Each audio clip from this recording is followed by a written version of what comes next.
বাসায় বসে সহজে বশীকরণ টোটকা। বাসায় বসে সহজে বশীকরণ টোটকা নিয়ে হাজির হলাম। তবে বেশি কথা না বলে আসেন আপনাদের কার্যকারী যাই। আপনারা এই টোটকাটা অবশ্যই অনেকে চিনেন, যে টোটকা আপনারা স্ক্রিনে দেখবেন।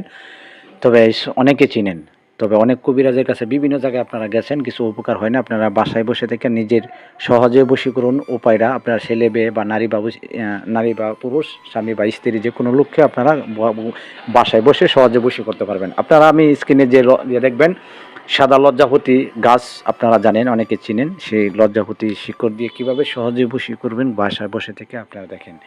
তবে লজ্জাপতির শিকড়টা আপনারা আনতে হবে পূর্ণিমা রাত্রে। আপনারা যে কোনোভাবে আনলে হবে না, কিন্তু সহজে কাজটা করতে হবে আগে এই পূর্ণিমা রাত্রে বা পূর্ণিমার দিন রাত্রে এইটা সংগ্রহ করতে হবে। করার পর আপনারা করবেন কি, শিকড়টার মধ্যে আপনারা এই তিনটি টোটকা কাটবেন। কাটার পরে 3টি শিকড়ের মধ্যে লাল কলম দিয়ে দুজনের নাম লিখবেন। অমুক বা স্বামীর নাম আপনার নাম লিখবেন, অমুকে আমার সাথে অতি তাড়াতাড়ি বশীকরণ হও। এভাবে লিখে আপনারা একটা ব্যবহার করবেন, একটা বালিশে লাগবেন আর একটা আপনার বিছানার নিচে লাগবেন। সহজে বশীকরণের টোটকা আপনারা কার্যকারী হয়ে যাবে। তবে যদি ভালো থাকেন,